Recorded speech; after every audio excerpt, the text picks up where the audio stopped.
So தனி வட்டியிலேருந்து ஒரு some பார்க்க போகிறோம். ரூபாய் 4000க்கு 3 ஆண்டுகளில் X% ஆண்டு வட்டி வீதத்தில் கிடைக்கும் தனி வட்டியானது ரூபாய் 5000க்கு 12% ஆண்டு வட்டி வீதத்தில் 2 ஆண்டுகளுக்கு கிடைக்கும் தனி வட்டிக்கு சமம் எனில் எக்ஸினுடைய மதிப்பு என்ன அப்படின்னு கேட்டிருக்காங்க. ஸோ முதல்ல நம்ம இதை எப்படி சால்வ் பண்ண போகிறோம் அப்படின்னு பார்த்தீங்கன்னா PNR/100 அப்படிங்கிற ஃபார்மெட்டில் தான் சால்வ் பண்ண போகிறோம்.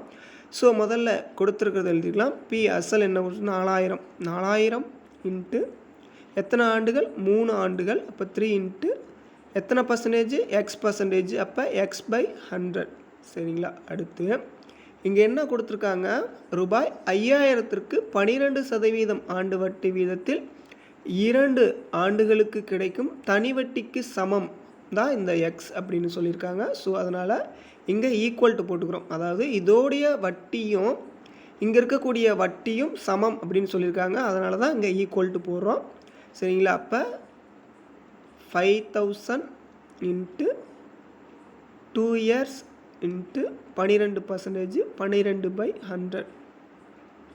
ஸோ இதை சிம்பிளிஃபை பண்ணிக்கலாம். இந்த 2 0க்கு இந்த 2 0 கேன்சல் ஆயிரும். இங்கேயும் இந்த 2 0க்கு இந்த 2 0 கேன்சல் ஆயிரும்.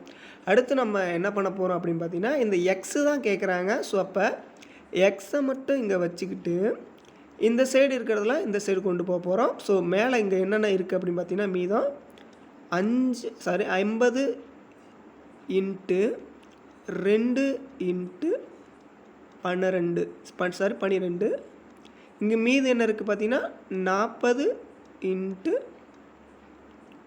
3 சரிங்களா. இதை இப்போ நம்ம சிம்பிளிஃபை பண்ண போகிறோம். 1 3 4 12 சரிங்களா.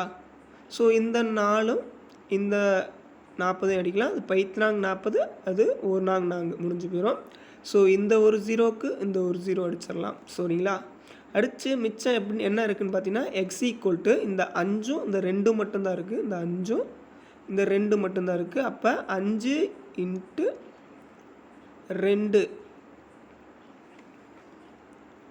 2 அப்படின்னு எழுதுனா I2 10% சரிங்களா. எக்ஸ் ஈக்குவல் டு வந்து பார்த்தீங்கன்னா 10% அப்படின்னு நம்மளுக்கு ஆன்சர் கிடைக்குது.